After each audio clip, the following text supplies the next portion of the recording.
lever à 2 heures du matin. Départ des bus, 3 heures. Arrivée, 3h30. La sirène, 4 heures. Casse-croûte, 6h30. De 6h30 à 1h15, terminé. 10 minutes de dépannage, un point c'est tout. Que les travailleurs se rendent compte que toute journée, toute heure perdue pour la production est une cause d'appauvrissement général.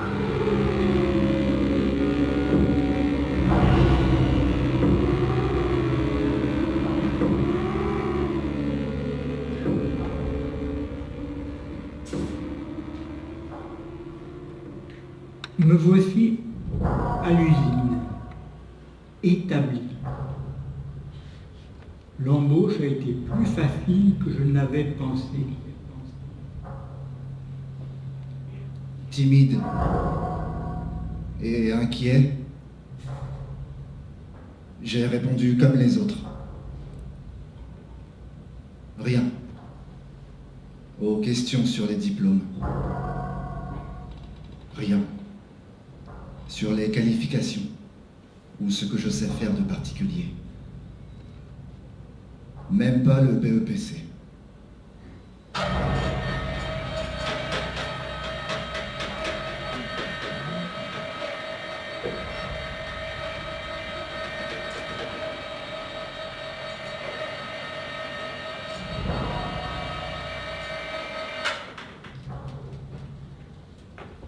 Je pouvais lire dans les yeux de mes camarades de file l'humiliation de ce rien.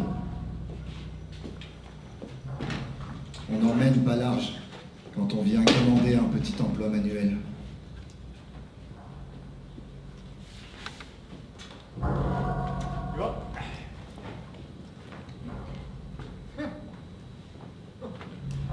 Un demi-campagnard, un peu ahuri. Ça ne fera pas d'histoire, ça. D'ailleurs, pourquoi l'embauche d'un ouvrier à la chaîne serait-elle compliquée? Bon, pour la visite médicale. Suivant. Recrutement complexe et profil de poste, c'est quand on est quelqu'un, mais quand on est personne. Suivant. Suivant.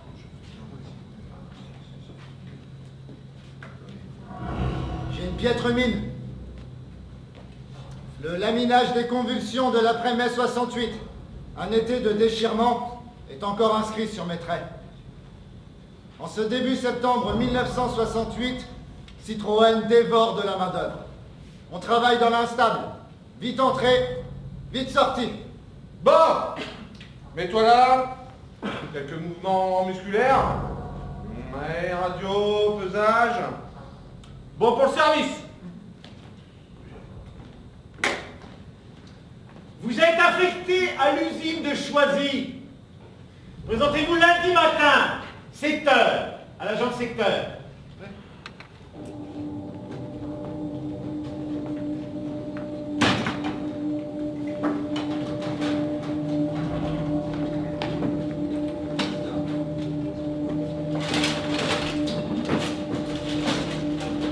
Le poste d'entrée de l'atelier est tenu par le contennier, Kamel.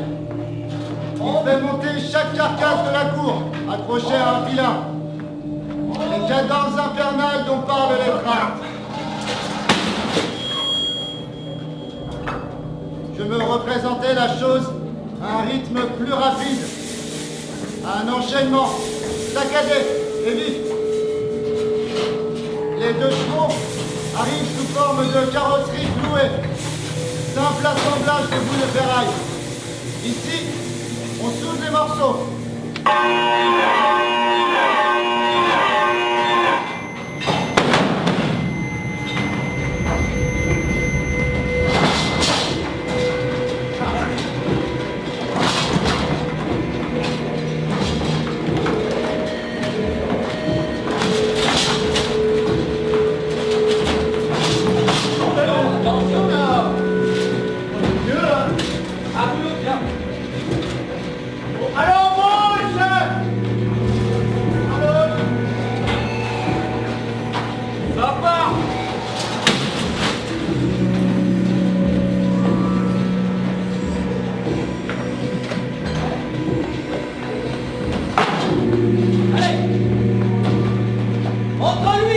Mouloud! J'observe au hasard. Mouloud. Les carcasses de 2 chevaux qui défilent devant nous, comme un long glissement glauque. Je me sens progressivement anesthésié. Une fois accroché à la chaîne, la carrosserie commence son arc de cercle. Elle passe devant chaque poste. Limage, ponçage, martelage. Pas d'arrêt, c'est à toi de bouger. Et vite, hein, parce que la caisse suivante arrive et tu recommences. Si tu travailles vite, tu auras quelques secondes de répit. J'ai dit que je voulais quelqu'un en space. Intensifiant son effort, un ouvrier peut remonter la chaîne. Il accumule un peu d'avance. Il aura amassé au bout d'1 heure le fabuleux capital de 2 minutes d'avance, le temps d'une cigarette. Si tu travailles trop lentement, tu coules. 50 cm de perdu, 30 secondes de retard, une jointure mal faite, il faut recommencer. Parce que la voiture, elle est trop loin. Car la nouvelle carcasse arrive de sa régularité stupide de masse inerte. Dans les interstices de ce glissement gris, j'entrevois une fissure de la mort contre la vie. Sauf que la vie se rebiffe. Les muscles et les nerfs résistent. Quelque chose dans le corps et dans la tête s'arc-boute contre la répétition et le néant. Cette soudure ratée, cette grimace, c'est la vie qui s'accroche. Au bout du circuit, tout part dans un tunnel roulant. Pour le moment, t'as qu'à regarder. Le bâton, c'est l'état. Si tu en mets trop, ça fait une bosse et ça va pas. Pas assez d'état, ça recoupe pas assez et ça va pas non plus. Regarde un peu comment je fais. Le travail de Moule est de faire disparaître l'interstice entre les parties métalliques qui constituent la courbure au-dessus de la fenêtre avant de la 2 chevaux.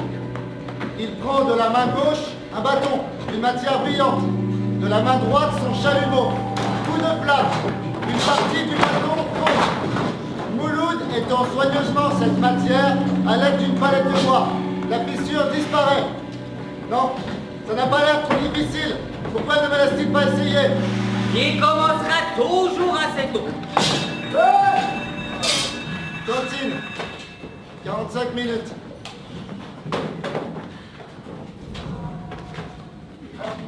Oh, hé, Mouloud! Hé, choupe la fesse. C'est bon, ça? Et ça m'intéresse pas. C'est pas bien. Oh, madame, moi, j'ai la femme et la famille en famille. Pas comme ça, donc. Lui, au moins, il est célibataire, il peut s'amuser, tu vois. La revue porno dans la poussière et la crasse des combinaisons grisâtres. Impression pénible, fantasme de prisonnier. Allez, à toi maintenant. Tu as vu comment faut faire. Je m'embrouille dans l'ordre des opérations. Le chalumeau, le coup de palette, le bâton main gauche, le chalumeau main droite, moi je n'y arrive pas. C'est la panique, chacune de mes soudures est à refaire. Mais arrête un peu de t'affoler comme ça. Regarde un peu comment... Il travaille avec application et régularité.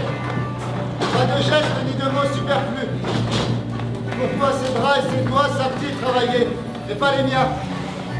Je suis M2. Manœuvre. Moi qui ne sais rien faire, on m'a embauché comme OS, ouvrier spécialisé. Dans la hiérarchie des pas grand-chose, c'est pourtant au-dessus des manœuvres. La répartition est raciste. Les Noirs sont M1, tout en bas de l'échelle. Les Arabes M2 ou M3. Les autres immigrés européens sont en général OS1. Et les Français, OS2, d'office. On devient OS3 à la tête du client, au bon vouloir des chefs. 6h moins le quart. La chaîne s'immobilise. Mouloud vient de finir la 148e voiture de la journée. Allez, voilà. Salut, à demain.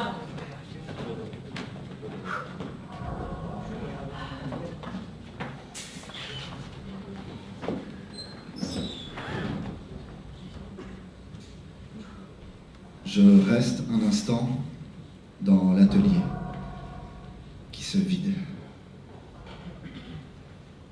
La tête bourdonnante et les jambes incertaines. Le premier jour d'usine est terrifiant pour tout le monde. l'insulte et l'usure de la chaîne. Tous l'éprouvent avec violence.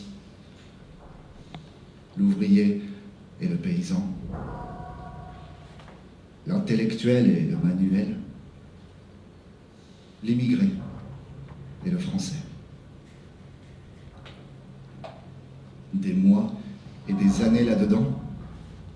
Non. Plutôt la fuite, la misère, l'incertitude des petits boulots, n'importe quoi.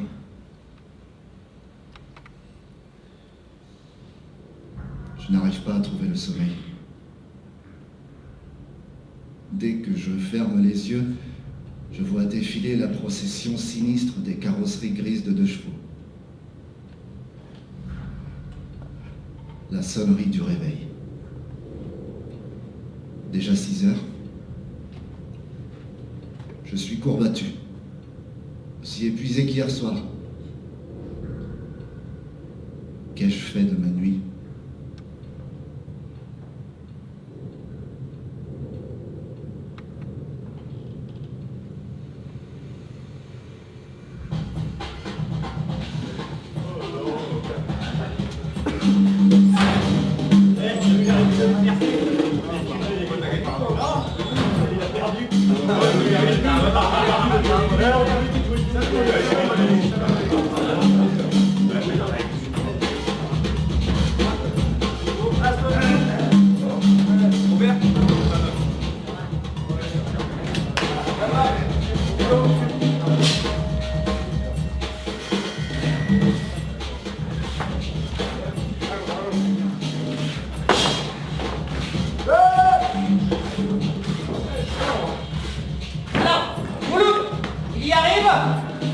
Pas encore, chef. Je sais pas s'il pourra, mais il fait ce qu'il peut. Laisse tomber. Mais c'est pas facile au début. C'est grande chose. C'est pas grave, boss. On vient par trouver autre chose pour faire. Ici, c'est pas un bon poste. Ah non, ici, c'est pas un bon poste. Ça. L'étain, ça rend malade. Tous les mois, il me faut une prise de sang. Tu vois là, c'est lui avant moi, là, le gros là. Il commençait à aller mal, et qu'est-ce qu'ils ont fait? Ils l'ont changé de poste. C'est tout. Jamais ils voudront reconnaître la maladie professionnelle de l'État. Moi, ils me changent de poste quand je commencerai à cracher des bouts de fer. C'est tout. Alors, ou merde! Allez, viens! Les escaliers! Allez! Couloir encombré! Vérifiant la garde de maîtresse! Allez où foncent les caristes! Bouffez de froid! Bouffez de chaleur! Une salle qui me paraît immense! Tout un défilé de voitures colorées et brillantes! Un choc après la grisaille congrue de l'atelier de soudure! Je saisis tout ça au pas de char derrière le contremaître! Nous entrons dans une grande cage vitrée! Son bureau! L'air là! J'attends sans rien dire, sans bouger. Je suis un peu gêné de mon échec à l'État. Va lui montrer les livres. Bon, t'as une espèce de poudre, comme du talc, pour éviter que le caoutchouc glisse. Ouais, on va bien voir, parce que ce sera plus simple. Je suis à tête des bébés. T'es un maillet. Il faut que tu vises correctement, que le caoutchouc s'envoie exactement. Le poste de folie. Il faut que tu fasses au moins 320 litres par jour, 32 litres à l'heure. Ça va aller?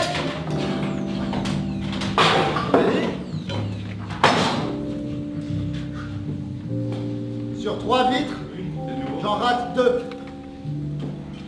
Un gaillard a quitté son poste et sans mot dire se met à gainer mes vitres. En 10 minutes, il en fait 6 ou 7. À la pause de 8h15, je le remercie. Bon, c'est rien, c'est rien. 3 Yougoslaves occupent des postes successifs au montage des serveurs complètes. Travail délicat. Petite vis à placer dans les coins. On travaille vite. On arrive à recomposer nos 3 postes en 2. L'un d'entre nous peut être libéré en permanence. C'est un roulement, hein. Mais pour aller fumer tranquillement aux toilettes, ou faire la conversation au fil de la série. Et là, Michel. Georges, c'est le chef de bande dans la communauté yougoslave de l'usine. Chez Citroën, on concentre. À Choisy, les Yougoslaves. À Javel, les Turcs. Ils arrivent par village entier, trimballant intacte leur hiérarchie féodale. Vertigineux tourbillon de nations et de cultures que la misère et l'extension mondiale du capitalisme jettent en miettes dans les multiples canaux de drainage de la force de travail. Camarades turcs, yougoslaves, algériens, marocains, espagnols, portugais, maliens. Je n'ai connu que des bribes de votre histoire. Qui pourra jamais raconter cette longue marche qui vous a happé vers ce travail? Les vampires, recruteurs de main-d'œuvre, les laquais des multinationales venus écumer la misère, les bureaucrates, les passeurs, les bateaux, les camions surchargés, l'école passée à l'aube frileuse et l'angoisse des frontières.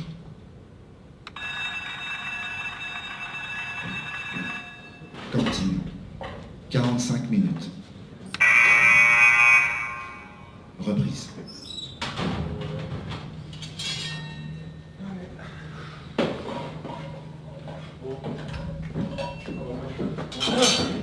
Alors, il y arrive? Ah non, ah bah non, non, non, non. Non, il va pas y arriver. Bah, y a qu'à le mettre au siège puisque Fernandez est toujours pas revenu. C'est une idée. Eh bien. Bon, à la sellerie, ils sont 3. Une femme, 2 hommes, debout devant des chevalets.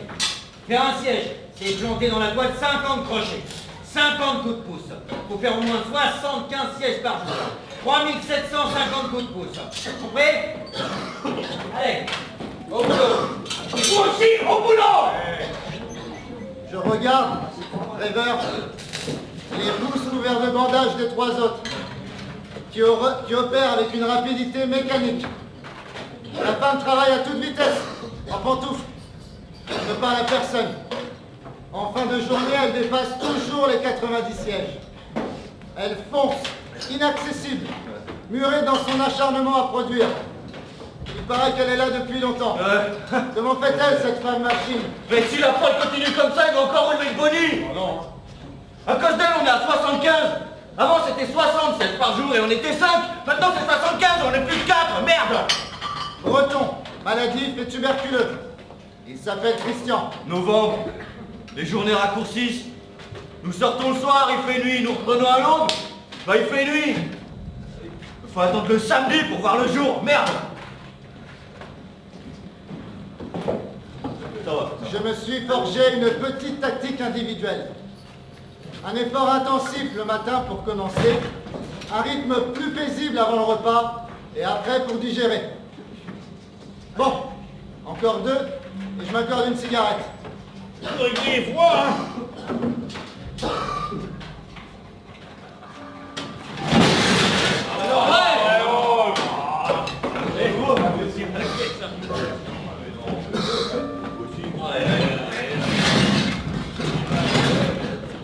Je suis fatigué dès le matin. C'est dans mon cœur. Où vont-elles toutes ces 2 chevaux, tous ces 2 têtes qui divorcent Stéphane, Christian, Pavel, Mouloud ou la femme de siège? Mais il est malade, hein? On l'a envoyé à l'infirmerie, chef! Il est tombé dans les pommes tout à l'heure! D'accord, je lui fais un pont.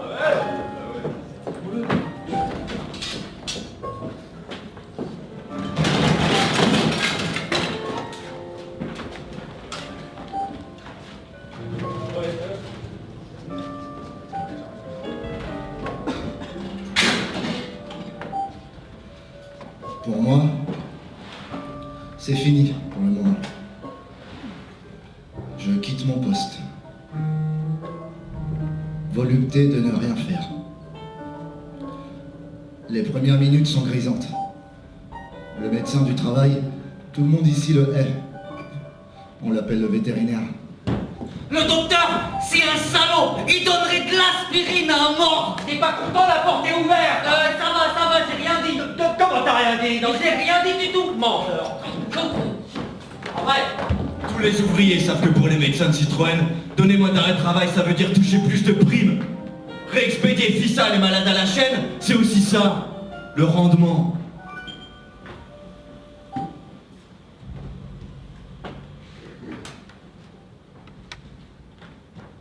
Je rends le thermomètre. 40 degrés.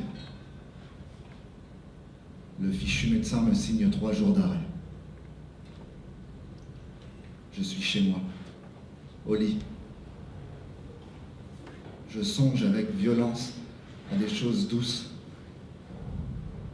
De la soie. La peau d'une femme parfumée. Pour rejeter tout cela, la poussière, le caoutchouc, le métal. Je plonge dans une fantasmagorie de soleil et de mer, de brisures chaleureuses.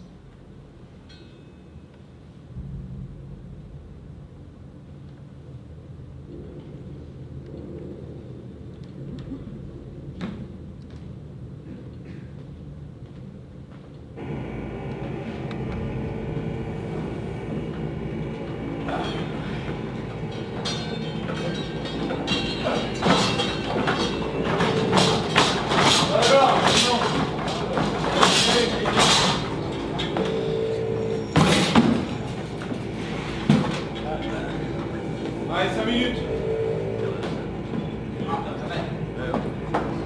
Tout est prêt. Les carrosseries, les engrenages. Les machines retiennent leur souffle pour l'explosion de 7 heures. Chacun connaît son poste, ses outils. 50 cm² de son univers. Assis ou adossé, on se concentre pour savourer les 2 ou 3 minutes d'oisiveté qui nous restent. Allez, suis-moi. Bon, ça veut dire que je change de poste.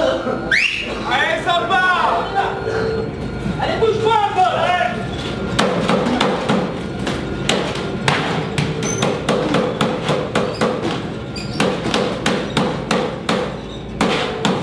Allez, ça part.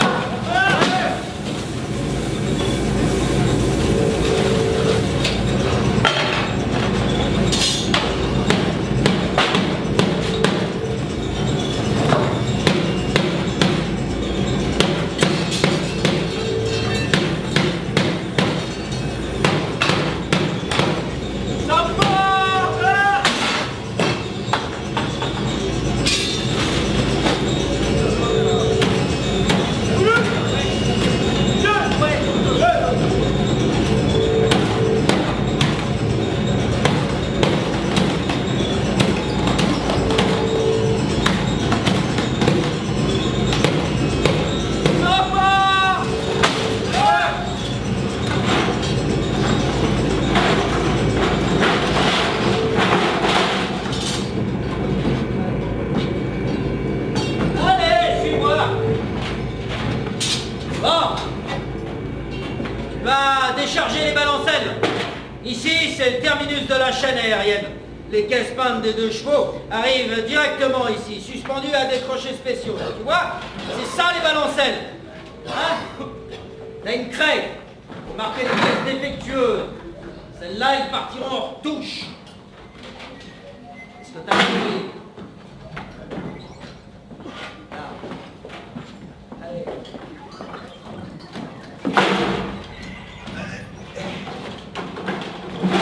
Alors c'est toi maintenant. Eh ben bienvenue. Le manœuvre en charge des chariots est un Français, assez âgé. Je lui trouve une tête d'instituteur ou de professeur. Pas le temps d'engager la conversation.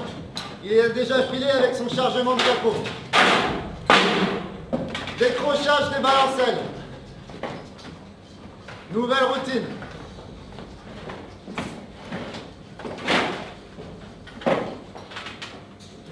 Jamais je n'avais autant perçu le sens du mot économie.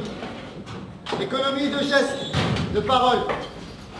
Cette mesure intime d'énergie que chacun porte en lui et que l'usine pompe. J'ai mes habitudes. Saluer les Yougoslaves et Christian qui viennent bavarder aux pauses ou en fin de journée. Simon et ses chariots, l'air toujours inquiet. Un matin, il vient me voir à la pause. Il paraît bouleversé. Est-ce que tu pourrais me prêter 100 francs? C'est pour ma femme, elle est malade d'une pleurésie. J'ai plus de sous pour les médicaments. J'ai cette somme sur moi. Il est soulagé. Je lui demande pourquoi il les manœuvre et s'il ne peut obtenir de Citroën un emploi mieux payé. Oh bah tu sais, je peux pas me plaindre, hein, ils ont déjà fermé les yeux. J'ai un casier. Il me raconte l'affaire. Sa femme constamment malade. Les poumons. Tu comprends, les frais de médicaments, les médecins, j'avais plus d'argent pour payer le loyer, alors huissier, saisie, expulsion, on va à la rue. Tu comprends, dans la précipitation, on a oublié des affaires à l'intérieur, c'est l'hiver, faut bien les récupérer. Alors j'ai brisé les scellés sur la porte. Les bricoles. Pour ce crime, violation de domicile, on l'a traîné devant un tribunal. 3 ans de prison, avec sursis.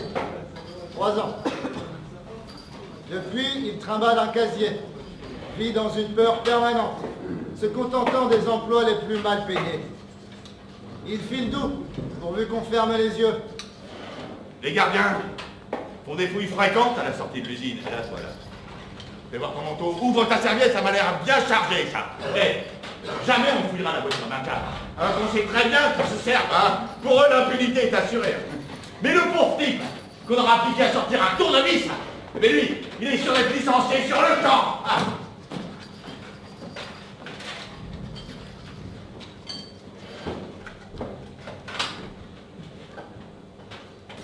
L'histoire de Simon m'a glacé. Il me raconte sa vie par bribes. Un jour, entre 2 chariots de portière, il me confie soudain sa déception de n'avoir pas eu d'enfant et son angoisse de la solitude s'il arrivait malheur à sa femme. Il fait semblant de filer doux, mais sa révolte est toujours là. Ah ouais, ça tu peux le dire. Il a des sournoiseries de gamin.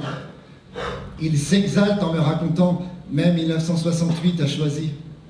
Junot, l'agent de secteur Haï, pendu en effigie à la grande porte. L'usine occupée et barricadée. Eh, je rendais des services aux camarades du piquet de grève, mais toujours en douce. Hein. Entre ses chariots, il rêve à haute voix de la Révolution. Et ses yeux pétillent pendant qu'il me parle. Mais dès qu'apparaît un chef, il rentre la tête. Et s'affaire à trimballer ses capots.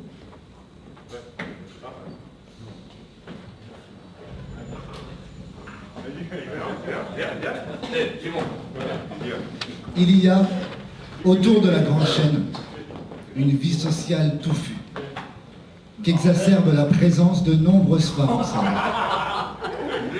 Christian a toujours un avis sur chacune.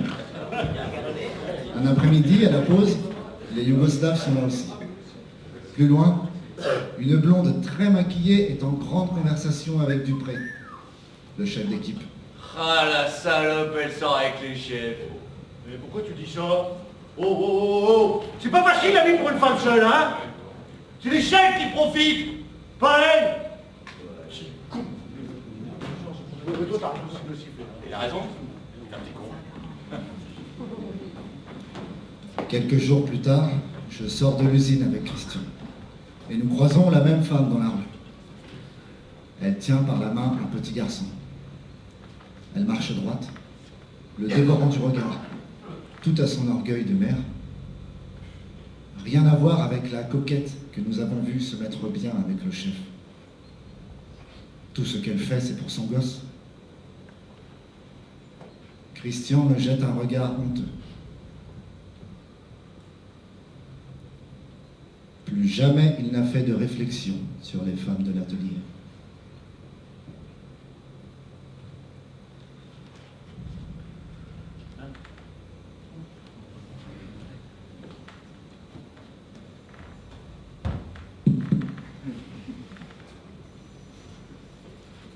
Et nous sommes là, comme des imbéciles, à contrôler, surveiller,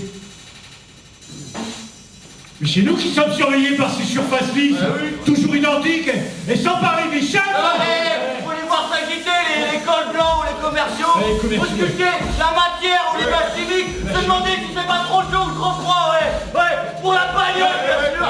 Nous, on peut crever de chaud, vous reloadez dans les courants d'air, ils sont... Attends, ils nous voient pas. Nous, les ouvriers, nous sommes gris, sales, fripés. La couleur, c'est l'objet qui l'a sucé. Il n'y a pas si longtemps, là, il y avait un noir, un grand, un costaud, qui parlait mal le français. Tout à coup, il s'est mis à hurler, il s'est jeté sur les bagnoles en brandissant son tournevis. Ben, il a lacéré une bonne dizaine de capots, avant qu'un troupeau de blouses bleues le maîtrise.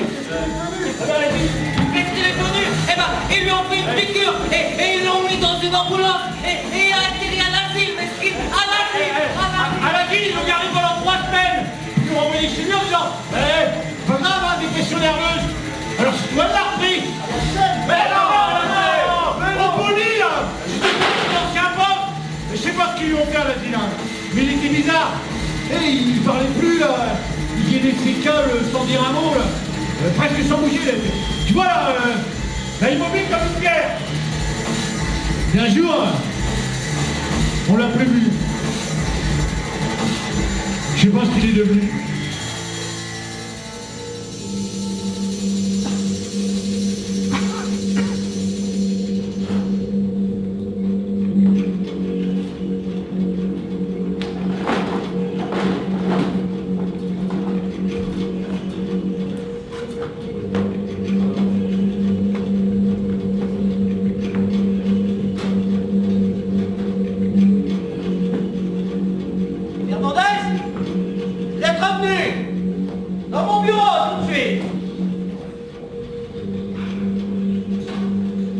Descendre au balancel.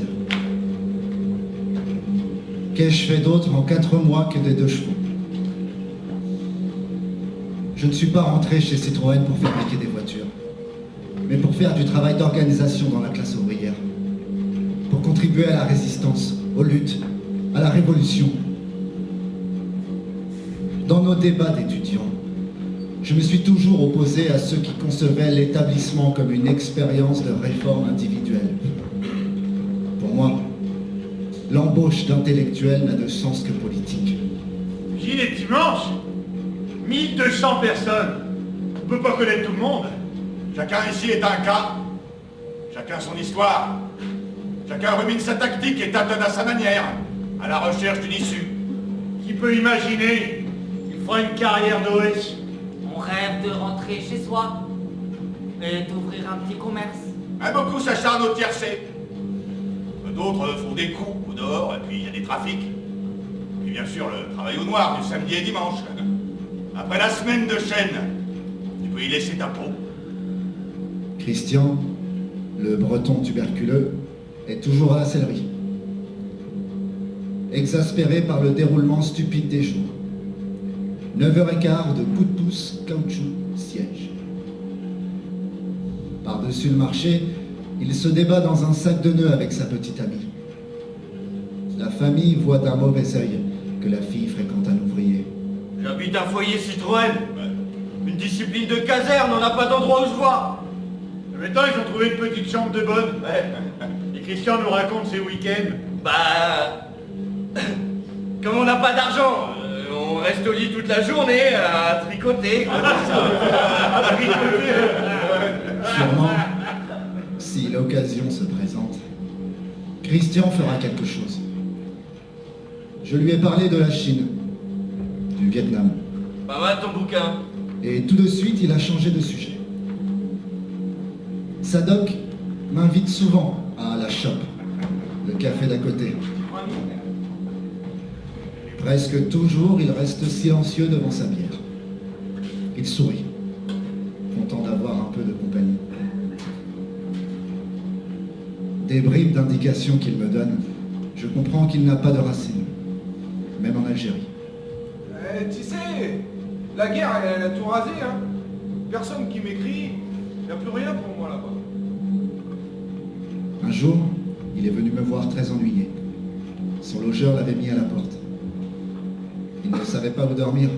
Il avait peur d'être ramassé par la police.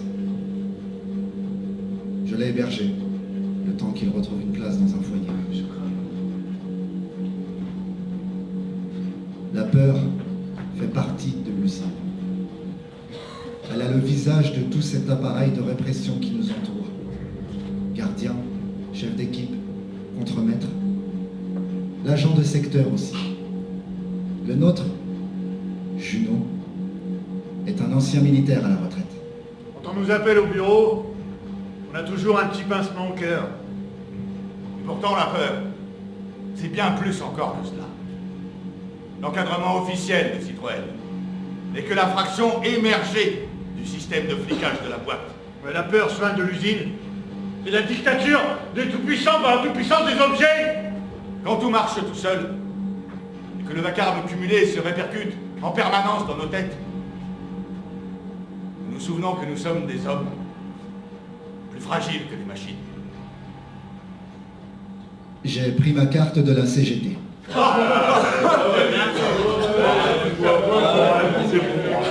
Mais de ce côté, c'est bien calme.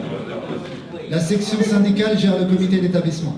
Cantine, colonie de vacances, œuvres sociales, et y absorbe l'essentiel de ses forces. Non mais ça arrive qu'un tract circule pour dénoncer le sabotage du CE par le patronat. Exactement. Ce jour-là, quelques gars rentrent au vestiaire 1 heure avant les autres, mais les chefs les font aussitôt remplacer et la production continue comme si de rien n'était.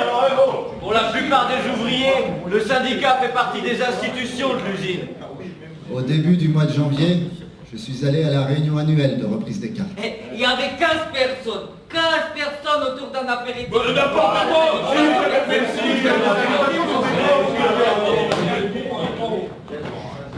Pourtant, la résistance est vive. Je la devine, enfouie dans les collectivités nationales immigrées. Murmurée en arabe, en serbo-croate, en portugais. Dissimulée sous une feinte résignation. Ou, plus modestement, elle s'incarne dans la simplicité d'un geste d'entraide. Des attitudes aussi. Se tenir droit, veiller à son allure. À cet égard, le vestiaire me fascine. Tous les soirs, une métamorphose collective spectaculaire s'y produit. On veut sortir propre. Mieux, élégant. Plus encore que dans l'analyse politique, c'est là, dans ces infimes manifestations de résistance, que je trouve mes vraies raisons d'espérer. Attends. Il finira bien par se passer quelque chose.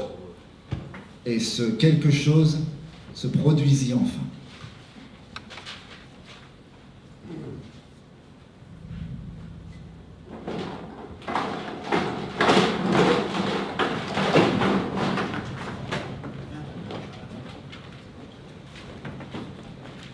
Défendez les tracts. Ils y passeront la l'année. Au mois de janvier, Allez, bonne soirée. ma rencontre avec Primo d'abord.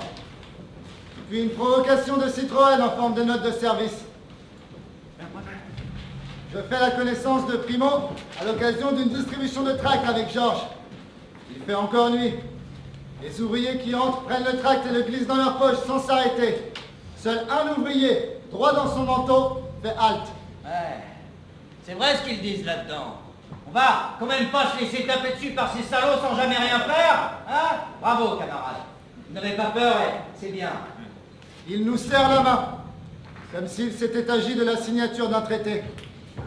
Ce n'est pas un geste léger.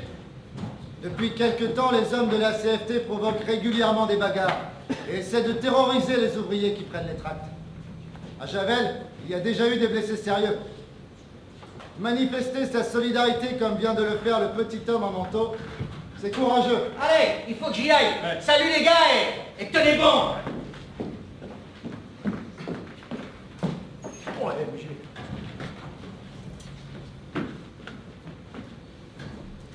Maintenant, je vois souvent Primo. Il travaille à l'atelier de peinture, au 84. Vapeur nocive, poumons attaqués, benzolisme et maladie de sang. Mais aussi l'atelier le plus combatif. Primo est sicilien. Il parle très bien le français. les responsabilités se sont abattues sur lui très tôt. Aîné d'une famille nombreuse paysanne, les mauvaises récoltes et le chômage du Mezzogiorno l'ont décidé à émigrer. Tout l'intéresse. Primo a une connaissance précise du système Citroën. Jamais il ne dit « nous les métallos » parce qu'il parle sans emphase. Mais quelque chose dans sa façon d'être l'exprime en permanence. Les métallos de Citroën, ceux de Fiat, ceux de Ford, ils font les mêmes gestes.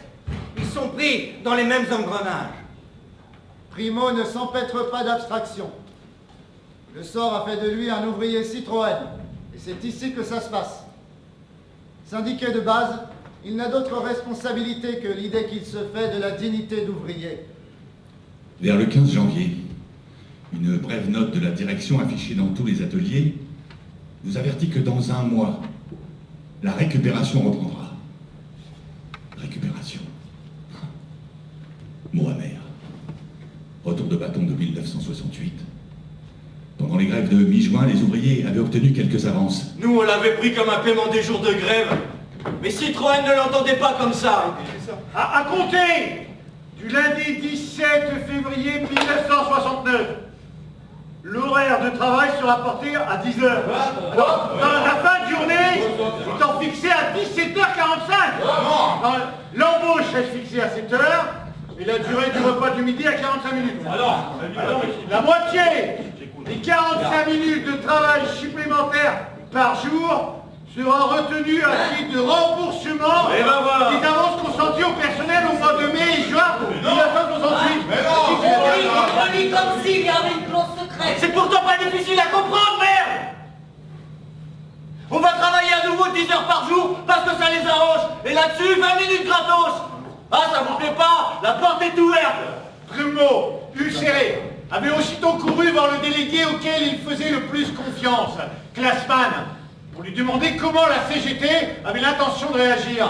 Klatzmann est discret et dévoué, mais submergé. Il conçoit plus sa tâche comme une série d'interventions au coup par coup que comme un travail d'agitation. Il a promis de poser la question à la prochaine réunion CGT. Il revient 2 jours plus tard.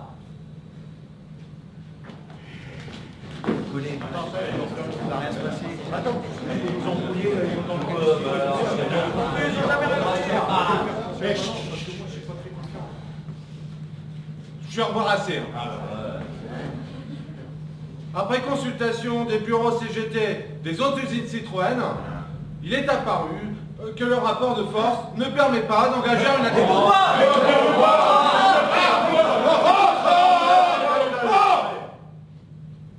À l'automne 68, des militants avaient débrayé sans être suivis. On ne peut pas se permettre de recommencer. Ça découragerait la base.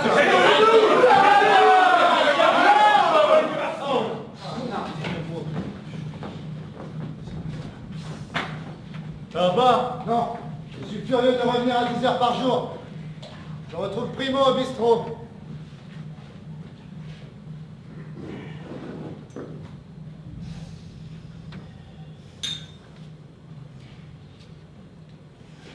Il faut s'organiser sans le syndicat.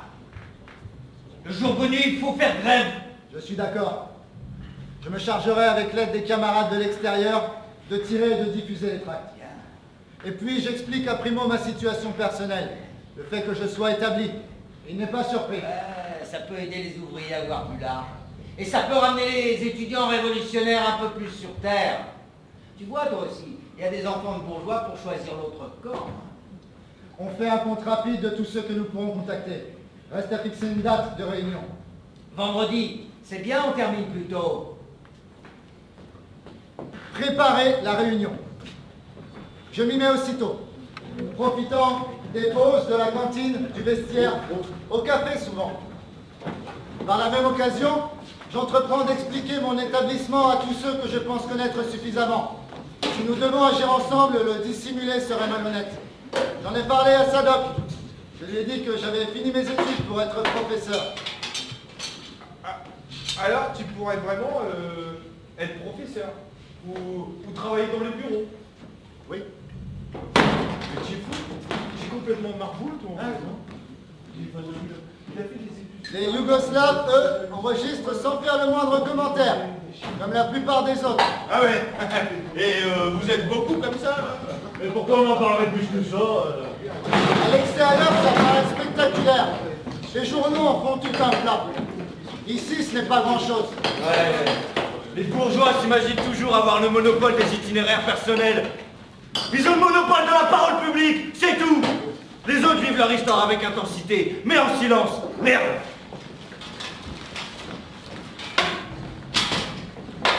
Personne ne naît ouest. On le devient. À l'usine, on parle rarement d'une personne en disant l'ouvrier qui. On dit la personne qui travaille à la soudure. C'est tout. Je ne suis ni l'ouvrier ni l'établi. Je suis la personne qui travaille au balancel.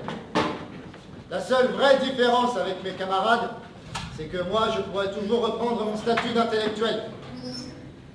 Je me fais la promesse de rester à l'usine aussi longtemps que l'on n'en chassera pas. Vendredi, 4h30, nous sommes une vingtaine réunis au Café des Sports. Bon les gars.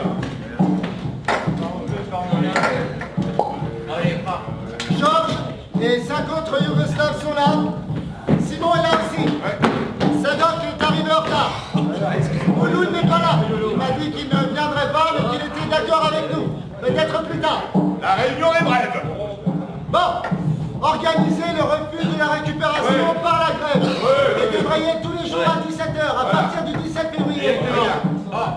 La première chose à faire, il faut contacter le plus de monde possible. Et pour ça, il faut rédiger un tract. Alors pour ça, Je suis d'accord. Mais je vois pas comment on peut y arriver. Moi je peux regrouper pas mal de Yougoslaves. On s'arrêtera le 17 février à 17h. Mais plus stop en réserve. L'usine va encore tourner. Ça ne bloquera pas la grande chaîne. Non, si la fusée 85 s'arrête, là c'est gagné. Et ici, les gens des 85 non, personne. Sur qui on peut compter exactement C'est sûr qu'une vingtaine de gars sur 1200, c'est très peu. L'usine, c'est un monstre. Arrêtez. Georges a raison. Une vraie grève, c'est bloquer la production. Sinon, on sera écrasé et ce putain de système Citroën en sortira renforcé. il faut construire la grève patiemment. C'est la guerre des classes, camarades. Au niveau lampisme. Et si un groupe allait couper le courant dès le 37 à 5h pile, à principe, vous êtes personne, vous sortez sur le champ. On n'est même pas sûr d'arriver à la production. Faut ça bloque tout public. Sur la grande chaîne, il y a des Algériens, des petits Nigériens, des Maliens, des camarades d'autres pays encore. Alors, écoutez, il faut faire un contrat. Et il faut le traduire. Voilà. Et là, 1000 exemplaires en français distribués à la grande porte, plus une centaine dans chaque langue.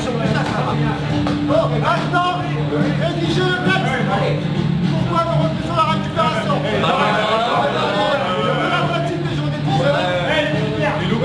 on la salue. Et le racisme des chefs. C'est l'histoire. Oh, si le patron veut nous faire travailler à nous 10 heures par jour avec 20 minutes gratos, c'est pour nous humilier. Et qu'est-ce qu'on est, nous? Des chiens. Fais ci, fais ça, ferme ta gueule. Non. C'est une question d'honneur. Dis ça, tiens, question d'honneur. J'aurais dit ce que Primo vient de dire d'un trait. On change de 3 mots.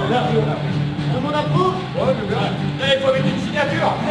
On n'a qu'à mettre signé le comité de base de Citroën choisi. Et puis on se réunit vendredi prochain. Pour faire le point.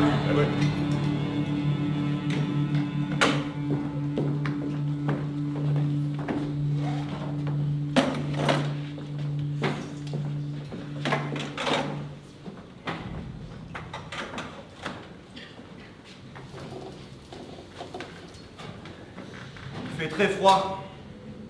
De l'autre côté, l'usine n'est plus qu'une masse sombre, inerte jusqu'à lundi. On reste immobile un instant, brusquement vidé. La lutte qui commence ici et maintenant, tant d'espoir, ça saoule. Alors, ces spaghettis, on va les faire, oui. Allez, andiamo. En mangeant, nous construisons notre grève. Et les balancelles, c'est un poste stratégique. Simon distribue tous les éléments là, le long de la chaîne. Les tracts, donc à prendre le même chemin. Hein. Simon, ravi, les enfouit sous sa veste avec des gestes de conspirateur. Les traites font forte impression dans la vie, c'est partout, même dans les chiottes. Un camarade l'a lu, en arabe, il me serrait la main, il a dit qu'il s'arrêterait à 5 heures, promis. À la deuxième réunion du comité de base, nous sommes une trentaine. Je garde de cette période le souvenir d'un fonctionnement naturel, presque paisible. Cette fois, les humiliations de la vie quotidienne ne se perdent pas dans un puits sans fond. Alors, Les chefs peuvent nous insulter. On leur a ouvert un compte secret. Chaque fois qu'ils alourdissent une nouvelle injustice, on se dit rendez-vous le 17 février. on a élargi notre horizon commun. Le matin, à la pause, on s'installe sur la 3e marche de l'escalier qui monte à l'atelier de peinture. Au milieu des taches de graisse et des sandwichs, on tient les petits meetings politiques à 6 ou 7. Il faudra d'abord attaquer les casernes, pour prendre des armes. Dans ces cas-là, ce ne sont jamais les armes qui manquent. C'est le courage de s'en servir. Les armes, on la trouve toujours.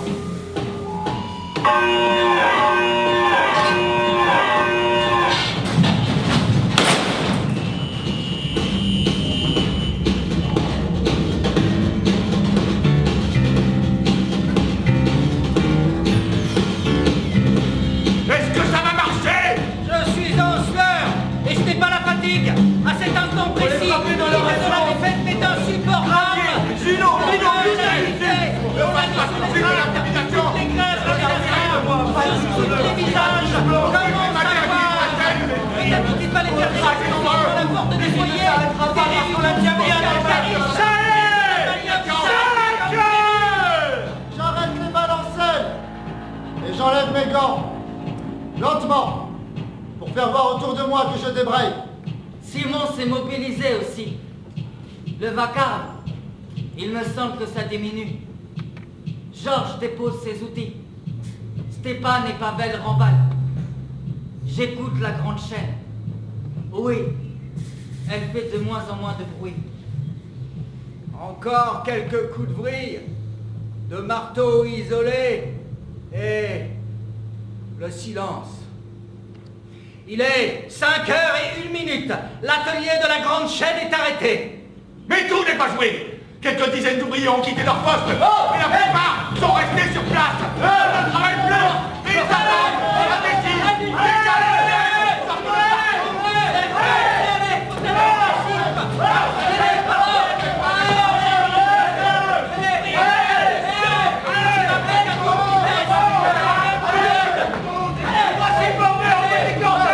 une cinquantaine d'ouvriers.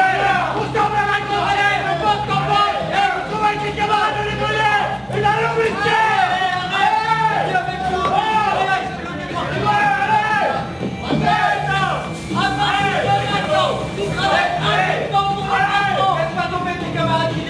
Allez, voilà le transfert. Essayez de faire débrayer les autres. Voilà les chefs. Laissez travailler les gens. C'est une entrave à la liberté du travail. Je relève les noms. Nous sommes décidés à ne pas nous battre. Nous savons bien que c'est ce qu'ils cherchent. Un coup, une employade, et ce sera le licenciement immédiat. Vous n'avez pas le droit. C'est une vraie manifestation de quelques 200 ouvriers qui parcourent l'usine immobilisée. Les machines se sont tues. Toute l'usine s'est arrêtée pile à l'heure pour distribuer les tracts. Tous les ateliers sont arrêtés. Il y a plus de 400 grévistes.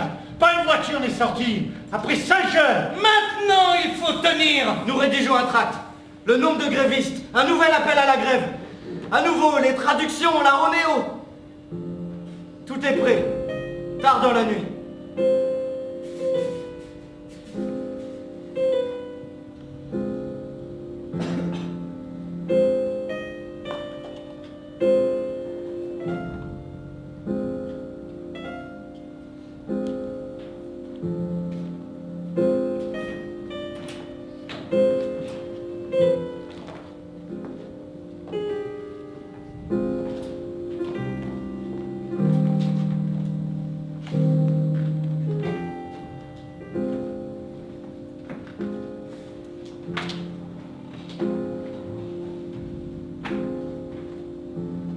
Je ne trouve pas le sommeil. tels assoupissements, déchirés de vision. Les bidonvilles déferlent sur Neuilly. Une grande liesse de prolétaires sur les Champs-Élysées. La vieille société tétanisée voit, incrédule, se répandre une joie inédite, incompréhensible. Nous organiserons notre travail. Nous produirons d'autres objets. Nous serons tous savants et soudeurs, écrivains et laboureurs. Nous dissiperons l'abrutissement et la routine. Sadoc et Simon n'auront plus peur.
Mardi 18 février.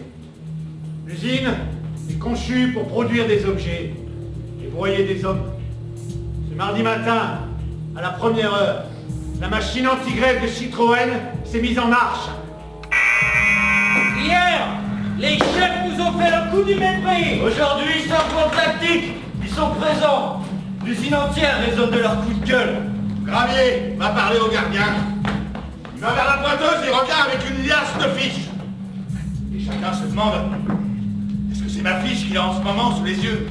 Il fait son travail, c'est tout. Casser la grève, c'est son boulot. À la cantine, Primo pense que les peintres tiendront. Au 86, ils sont moins optimistes. Tout est urgent à faire dans l'heure qui suit. Du transport en retard depuis 15 jours. Le rythme déchaîné des Fenwick. Pas moyen de faire 20 mètres dans l'atelier sans frôler l'accident. Émietté, éclaté en gestes indéfiniment répétés, notre travail peut être un supplice. Nous l'oublions parfois, que la relative torpeur et la régularité de l'atelier nous ouvrent le fragile refuge de l'habitude. Mais eux, les chefs, ne l'oublient pas. Et nous voici, à vif. La fatigue, multipliée par l'énervement. Prenons de plein fouet ce travail d'OS pour ce qu'il est. Insupportable. Ah, vous refusez de travailler 3 quarts d'heure de plus. Très bien. Nous allons vous montrer que vous restez en notre pouvoir. Vous êtes patient. Nous le sommes encore plus. J'ai entendu, nous avons les moyens de vous contraindre au départ. Le système a une logique rigoureuse. Le travail est épuisant, et la grève l'est encore plus. Il faut faire attention, parce que la surveillance, elle est trop forte. On a fait le pointage. Il y a des défections, mais ça a l'air de tenir. Certains non-grévistes d'hier ont annoncé qu'ils se joindraient à nous ce soir. Mardi après-midi, après la reprise, nouvelle entrée en scène. Les interprètes. Ah, on peut en engraisser des gens avec la plus-value des ouvriers à la chaîne. Les interprètes Citroën, la langue bien pendue, des bourgeois marocains et yougoslaves, espagnols qui gagnent tout, carte de séjour, de travail, contrat, tout passe par eux. Pour les immigrés qui parlent mal ou pas du monde français, les interprètes maison sont un passage obligé vers la société officielle. Avec ses formulaires, ses bureaux, ses règles mystérieuses. Mais monsieur l'interprète va t'arranger ça, hein. Monsieur l'interprète est ton ami. Aujourd'hui, ils montrent leur vrai visage. Ils sont dans tous les ateliers. Ils parlent aux gradistes. Dans toutes les langues, le même petit discours. Mais écoute-moi, madame. Non mais hier tu as fait une bêtise. Bon, pour une fois on va passer l'éponge.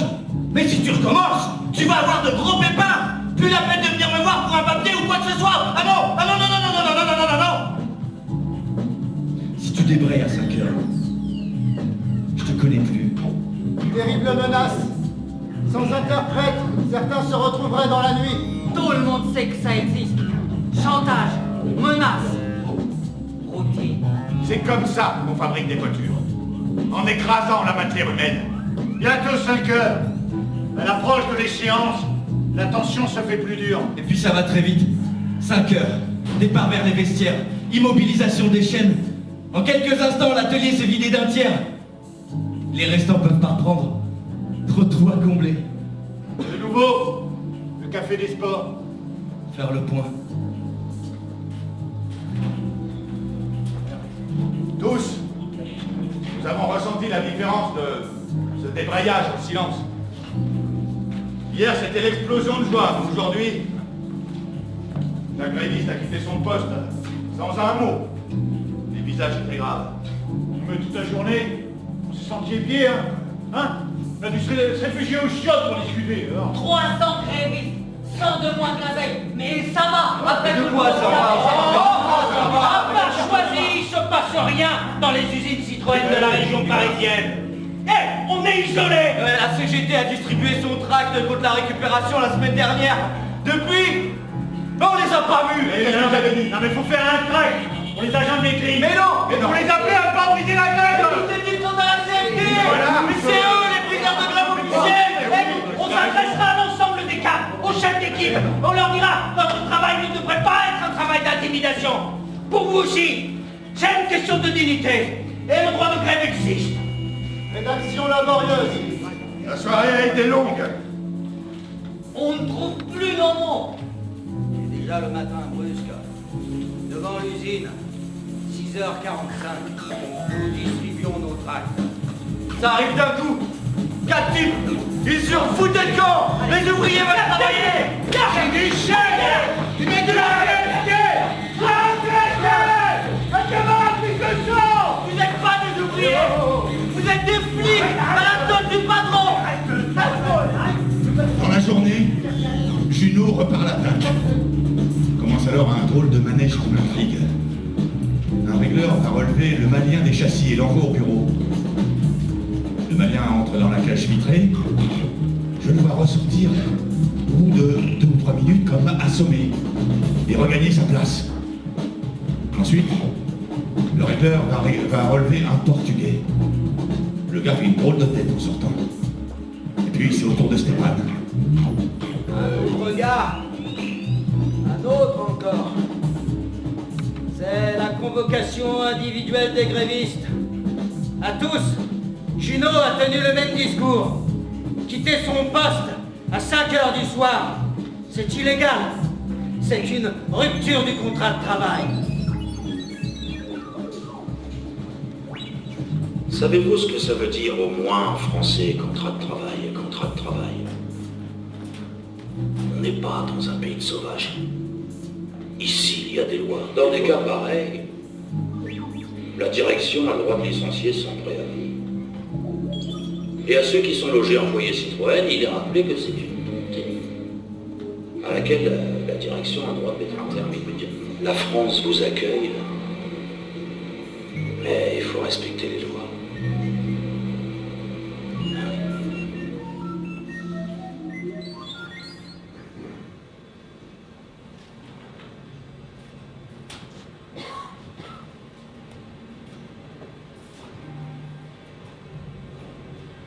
Seuls les immigrés sont appelés. De toute façon, c'est l'écrasante majorité. Et dans la bouche de l'agent de secteur, le vouvoiement même porte une menace implicite. Et faites attention à monsieur Benaboud. Dans ce monsieur, aucun respect. Tout le reste de son attitude nous traite de sales bougnoules en permanence. L'après-midi, Junot continue. Sa méthode est simple et efficace.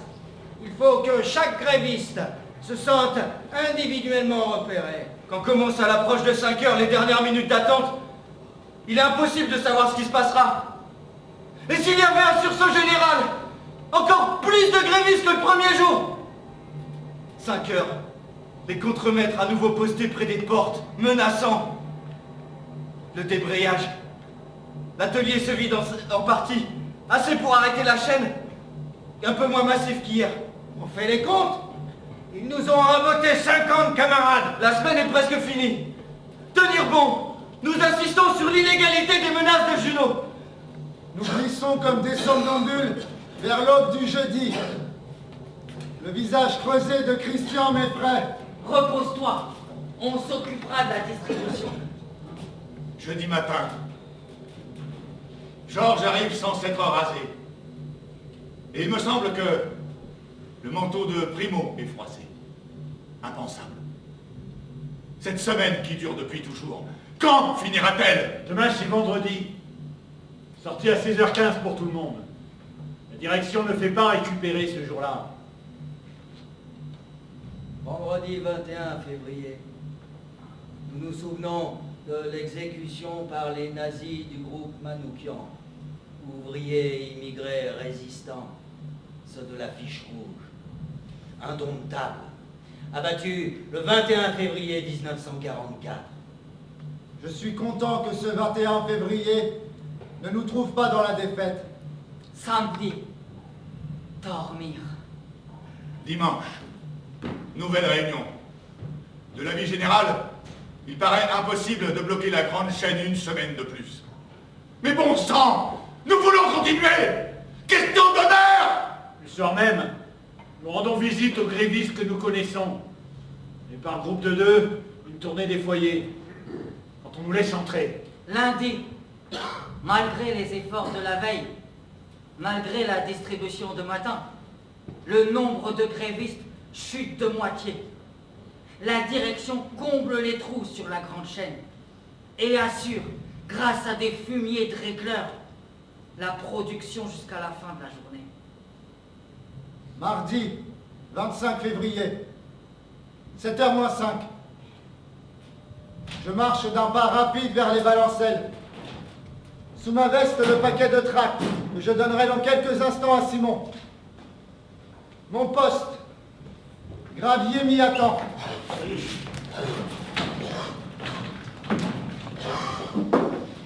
Tu es muté à l'annexe, rue Nationale. Tu dois y être à 7h30. Et prends ton vestiaire, tu ne reviendras pas ici. Je commence à m'éloigner en hésitant. Je lance un regard impuissant à Simon. Impossible de passer les tracts. J'enrage de les avoir là, sous ma veste. Tas de papier désormais inutile.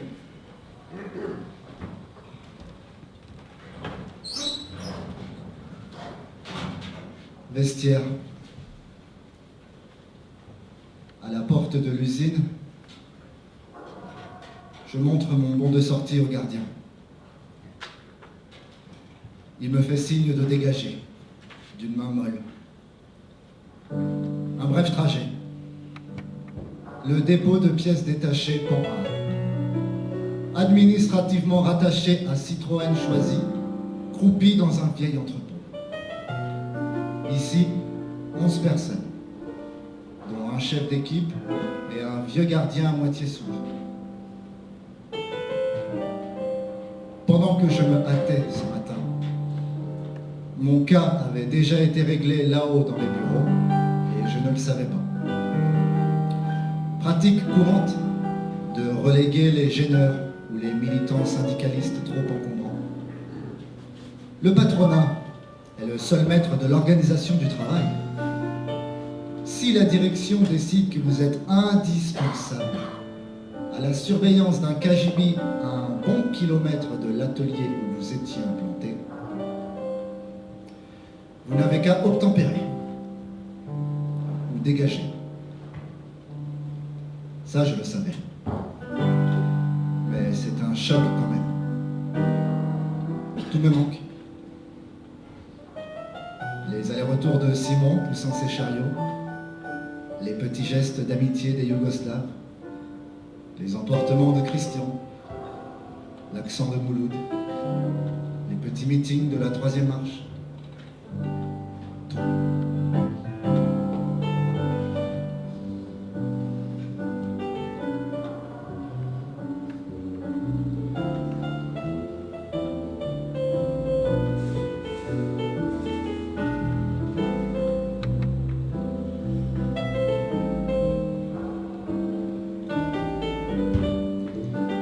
Albert n'avait plus qu'une occupation vraiment importante au début.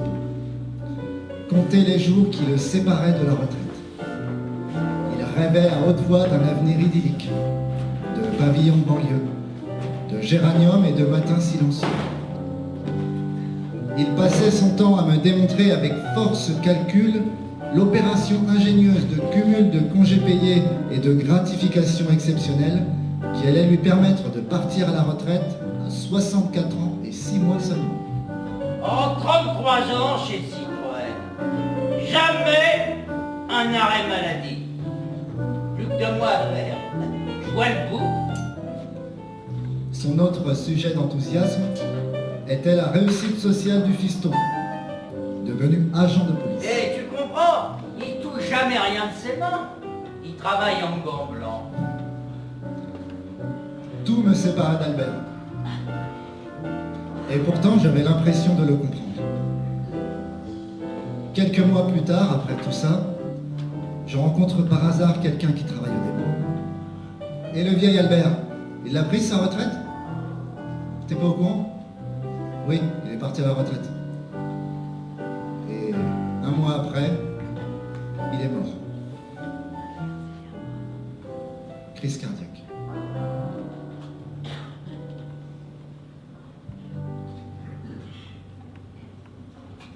Image fugitive.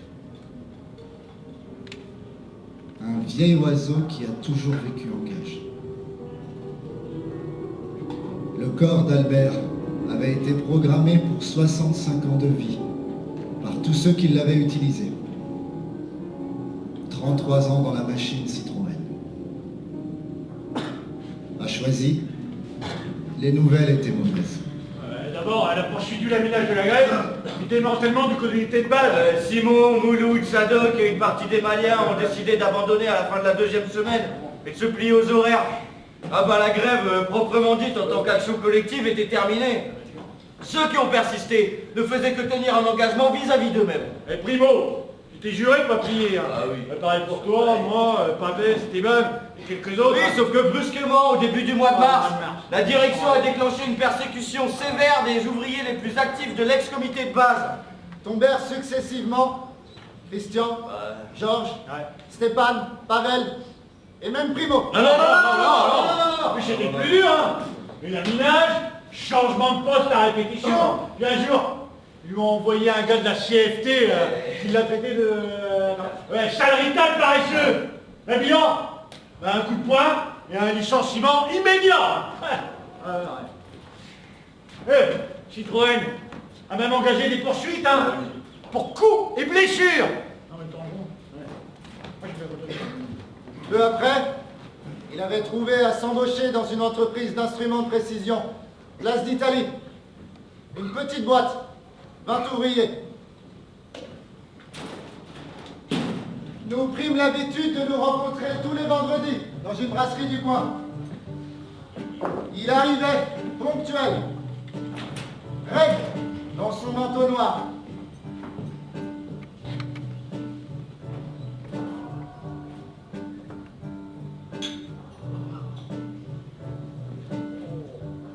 Tu sais, notre grève, c'est pas un échec. Ah, c'est pas un échec, parce que nous sommes tous contents de l'avoir fait. Même ceux qui ont été forcés de partir. La direction a pris ça comme un avertissement. On se souviendra longtemps. Il y en aura d'autres, tu verras. Primo avait raison. Rien ne s'oublie dans la mémoire indéfiniment brassée de la classe ouvrière. D'autres grèves, d'autres comités s'inspireront des luttes passées. Primo avait raison. Mais au moment où il me parlait, je ne le savais pas encore. Tout occupé à ruminer le rétablissement de l'ordre Citroën.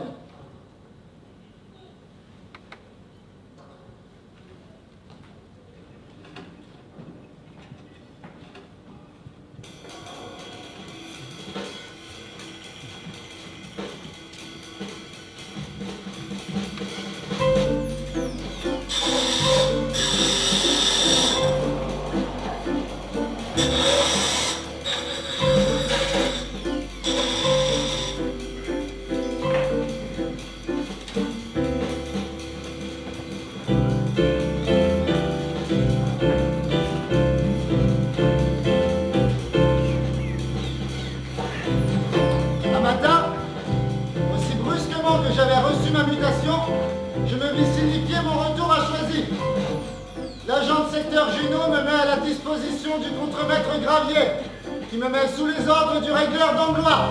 Moi. Suis-moi. Attends là.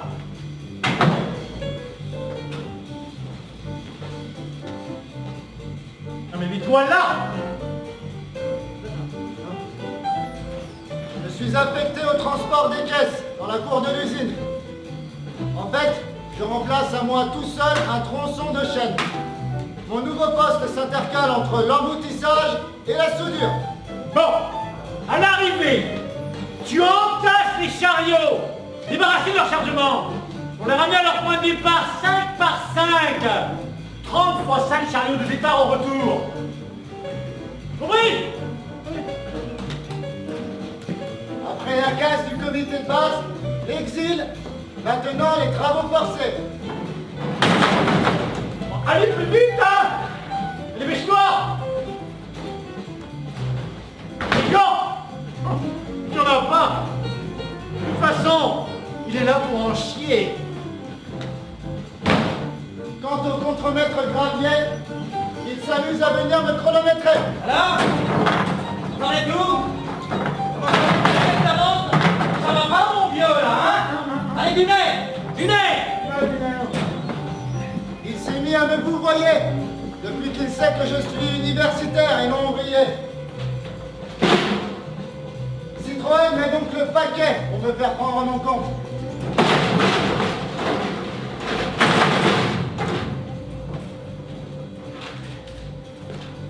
Et le résultat est inverse. Ma haine contre d'Anglois, Gravier et ceux qui donnent des ordres, je le ressens comme un sentiment d'appartenance. Un sentiment de classe. Essayez donc d'oublier la lutte des classes quand vous êtes ouvrier. Le patron, lui, ne l'oublie pas. Hein? Oh, il m'énerve.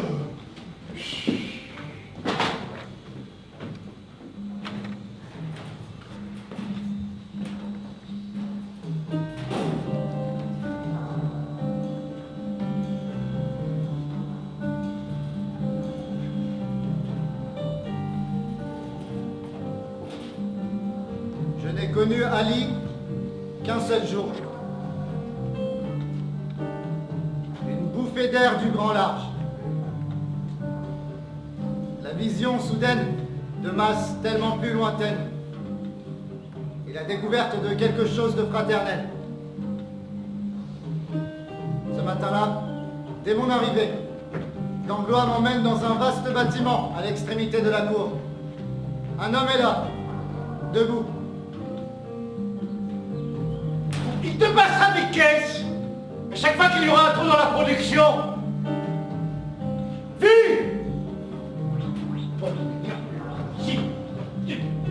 8h15.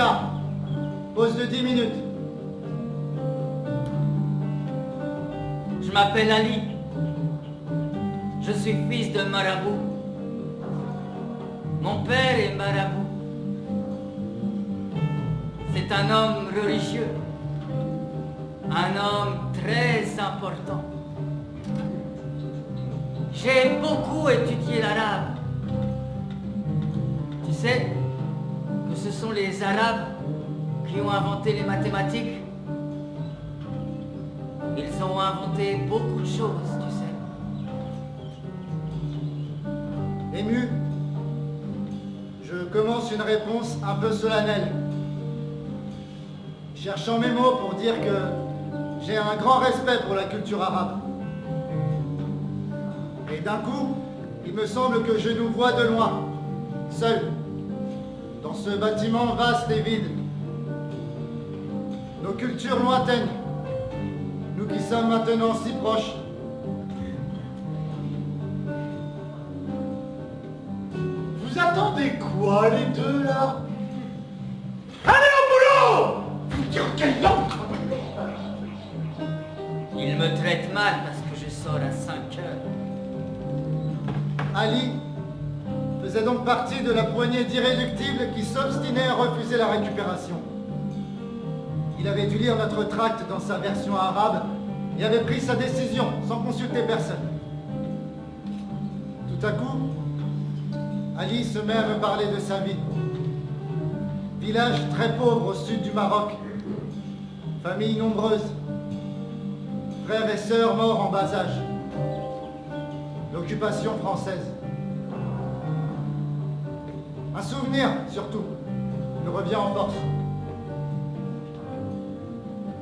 Dans mon village, il y avait un capitaine français. Ce capitaine avait un grand chien noir. Chaque semaine, c'était une nouvelle famille qui devait nourrir la bête avec la viande et tout.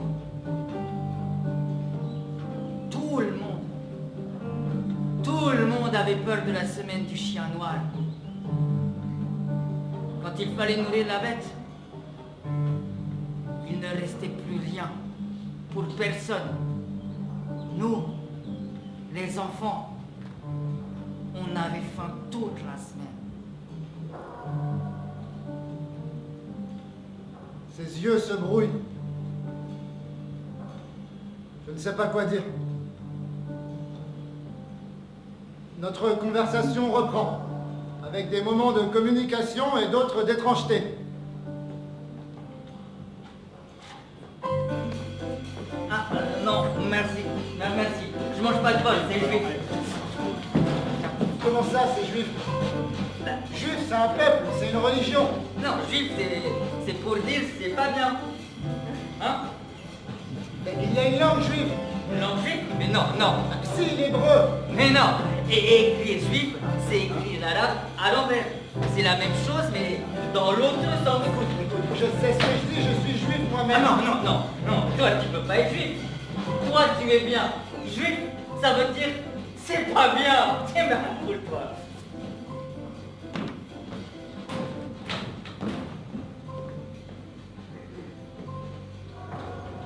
Gouffre de deux langues, de deux univers. Nous n'aurions jamais dû nous rencontrer. Et le hasard nous avait mis face à face. Le hasard. Pas tout à fait. La grève et ses suites, plus ou moins directes. Et j'avais en même temps le sentiment d'être très proche d'Ali. Un frère obscur. Un instant surgit de la nuit, qui allait le happer de nouveau. Qui ça? Oh. Le Marocain! Avec son tatouage bleu sur le front, là. Celui qui part presque jamais, sort encore à 5 heures! Ah! Attendez voir! Je crois que je l'ai vu travailler des bacs à la peinture! Ah! À la peinture! Finalement, j'ai appris qu'on l'avait stabilisé à l'usine de Javel, au nettoyage des chiottes.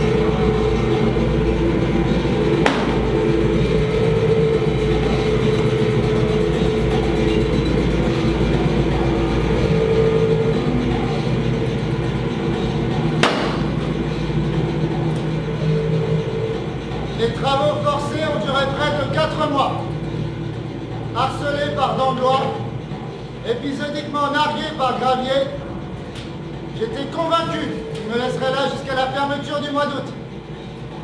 Ils ont décidé de me déplacer. Retour à l'atelier de soudure. Il fait une chaleur étouffante. Me voici donc adjoint au pontonnier. Camel! Coiffure bizarre, genre Beatles à la brillantine. Au travail, il porte une combinaison verdâtre serrée à la taille. En civil, c'est autre chose. Blazer à boutons dorés et chaussures pointues. C'est un faillot, avec une conception de la cadence qui convient bien à Gravier. Je lui fais confiance. Voilà, c'est dire. Il pour la chaîne sans discontinuer, il règne sur son treuil avec des allures de macro. Tu m'as dit de lâcher. D'ailleurs, il l'est un peu. Il a de drôles de connaissances verticales. Et barbeste! Il profite de son poste pour donner des ordres et me traiter comme son larbin. À 10 mètres devant moi, Mouloud refait indéfiniment les mêmes gestes. Une 2 chevaux faite, une autre se présente. 150 par jour, 33 000 fois dans l'année. Pendant que des gens allaient au cinéma, bavardaient, faisaient l'amour, nageaient, cueillaient des fleurs, jouaient avec leurs enfants, se goinfraient, parlaient de la critique de la raison pure, pendant que le soleil se levait sur Grenade et que la Seine clapotait doucement sous le pont Alexandre III, 33 000 carcasses de 2 chevaux ont défilé devant Mouloud, et chaque fois, il a pris son bâton d'étain, son chalumeau et sa palette. Eh oui. Un jour, je remarque un poste à l'écart des autres. Un ouvrier âgé, seul devant son établi. À côté, une pile de portières abîmées. Les fêlures, les chocs, les parties irrégulières, tout ça c'est pour lui. Il refait tout, il répare tout. Et il empile à sa droite les portières redevenues normales. On dirait un petit artisan. J'ai de nombreux outils à ma disposition, mêlés dans une sorte de bric-à-brac familier où je me retrouve sans hésiter. Et chaque rebouche met en œuvre une opération particulière. Ce sont les hasards de l'emboutissage et des collisions qui déterminent ce qu'il y a à redresser. Le plus étonnant, c'est son établi. Un engin indéfinissable avec une allure d'instabilité inquiétante. Enfin, cet établi, je le connais par cœur, je l'ai fabriqué moi-même. Je m'appelle de Marcy. Plusieurs qualifications en tôlerie et soudure. Son âge, sa qualification, tout ça fait qu'il jouit d'un certain respect. On ne le tutoie pas, Ah ben non. On évite de le charrier. Ah ben oui. Même Gravier et Junot modifient un peu leur ton habituel pour lui parler. Presque de la courtoisie. De Marcy ne se prend pas pour un homme important. Il ne demande rien à personne et personne ne lui demande rien. Pourtant, en cette deuxième quinzaine du mois de juillet, une menace rôde autour de lui. Il est dans le collimateur de l'organisation du travail. Mais il ne le sait pas encore. Il y a du changement dans la production. Sur la chaîne des 2 chevaux, on vient d'introduire des nouvelles bagnoles. Les amis 8. Toutes les 4 ou 5 2 chevaux, une année 8. Du coup, bah c'est le bordel. Rationalisation, comme ils disent. Alors tu vois, le chronomètre en douce. Je me mets derrière le gars qui travaille, clique dans la poche.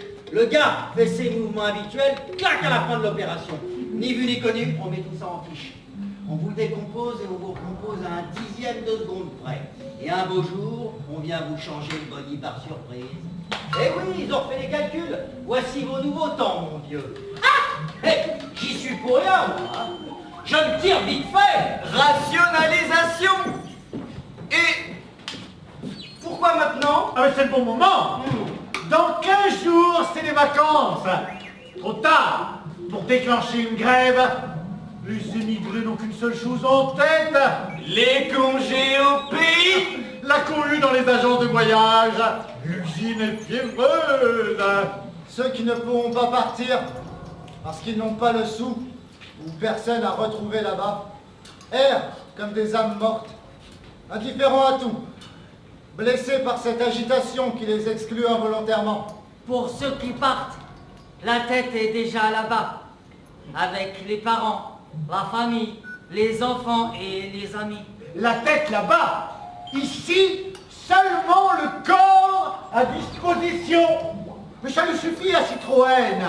Le corps. Tant mieux même. Si la tête est partie, on va en profiter. Rationalisation. D'ici 1 an, Choisy ferme ses portes. Citroën vend le terrain.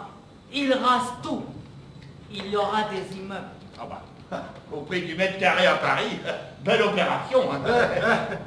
Le personnel sera fractionné et muté un peu partout. Ceux qui ne voudront pas pourront s'en aller. Mais pourquoi de Marcy?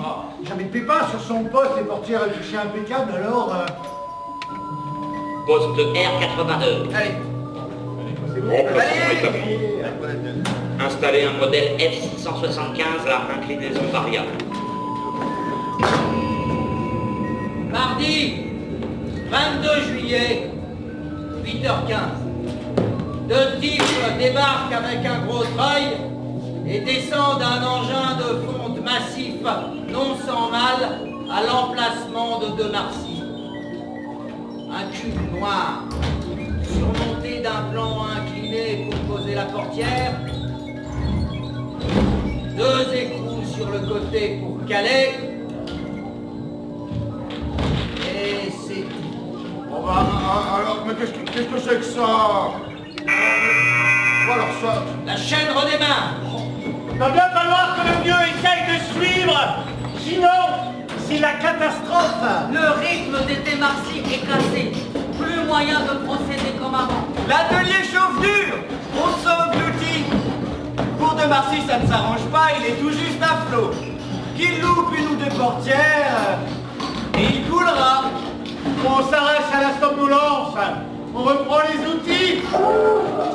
Mais qu'est-ce que c'est que ça encore? L'atelier est envahi. Blouse bleue et blanche.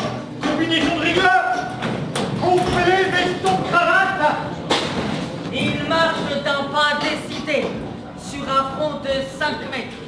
Un échantillon complet. Le visage bouffi des habitants et le visage sérieux à lunettes des jeunes ingénieurs. Gravier passe devant.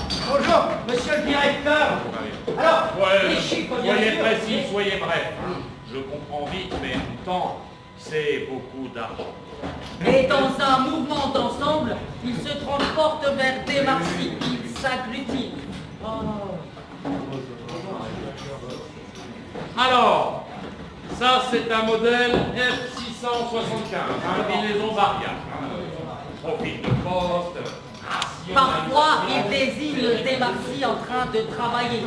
J'ai l'impression d'assister à une démonstration d'hôpital entre internes, infirmiers et docteurs où le vieux ferait le cadavre. Des années d'expérience, vous y êtes d'un coup. Des Marcy révissent, revissent, martèlent et rougit, car il vient de faire une étape en trop. Ah merde! Oh! Mais qu'est-ce que c'est que ça? Monsieur le directeur. Écoutez, vous, je vous observe depuis un quart d'heure, vous faites n'importe quoi. Enfin, monsieur le Je vous directeur. montre une installation moderne. Et voilà ce que vous en faites.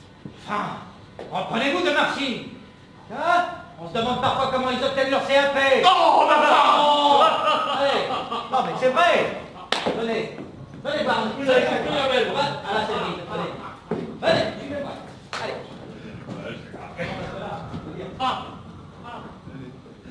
Oh, Gravier. Quelle crapulerie. Il le sait bien, Gravier, que le nouvel établi ne vaut rien. Il le sait bien que c'est pas sa faute au vieux. Tout l'atelier de soudure connaît de Marcy, sa précision, son expérience. Et personne ne le dira. On ne tient pas tête à un directeur du niveau de... Binot. Le vieux dut ravaler son humiliation jusqu'au bout. Jusqu'à la dernière minute de sa journée de travail.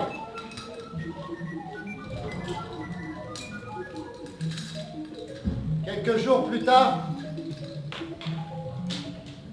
il Ils revinrent chercher le cube.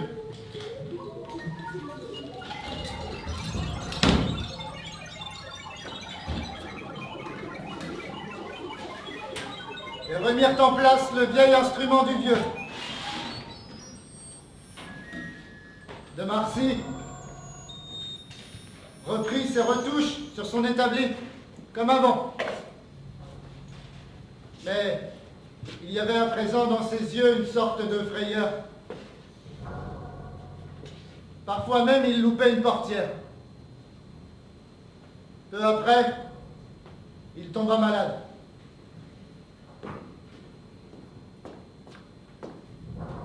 Rationalisation.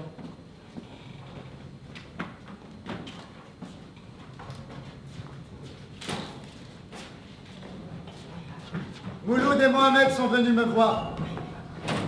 Il faut résister, relancer le sommité, préparer une action. Mais là, c'est les vacances. À la rentrée tout début septembre.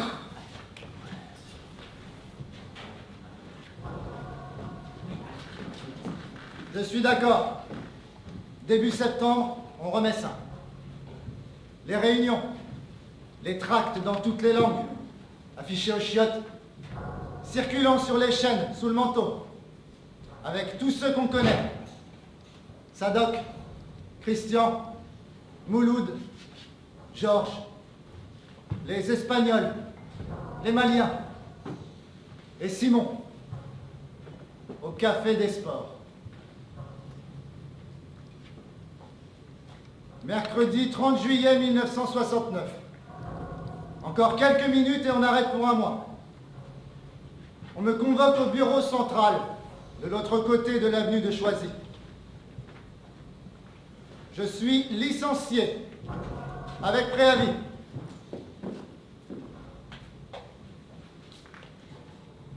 Compression de personnel. Je refuse de signer le solde de tout compte. Comme vous voudrez. Ça n'a aucune importance.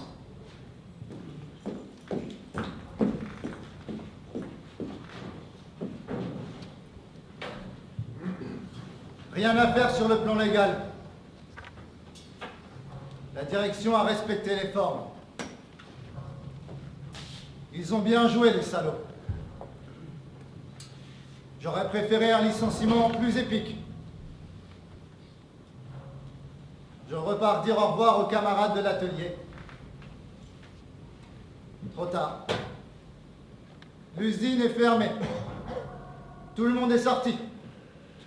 Un mois au loin. Vite. Le gardien a dégrafé sa veste et enlevé sa casquette. Il y a 10 minutes, la production de 2 chevaux marchait à plein. Plus personne.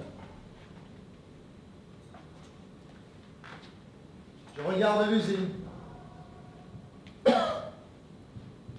Le soleil tape dur.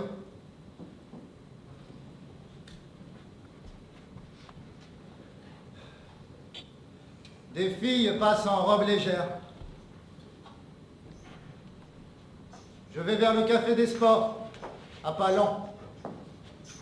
Tiens, Kamel, le pontonnier en tenue civile, toujours l'air aussi macro.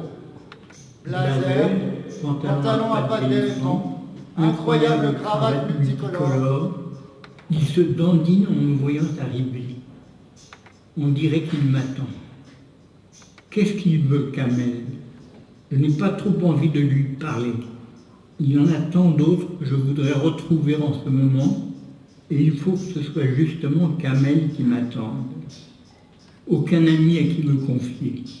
J'aurais tant envie de parler à Primo, à Georges, à Christian, à Mouloud, à Ali, à Simon, à Jojo. Personne. Il faut attendre. Juste Kamel là, devant le Café des Sports, en plein soleil. Kamel à qui je n'ai rien à dire. Lui, par contre, semble vouloir engager la conversation. Je suis lourdé. Ouais, je sais, on me l'a dit. Écoute, on m'a proposé de l'argent pour que je provoque une bagarre avec toi. Je voulais te licencier comme ça. Alors? j'ai refusé. Pourquoi? Parce que j'ai pas besoin d'argent. Pas de cet argent-là. Il n'a plus rien de son arrogance. Il a l'air gêné. De quoi?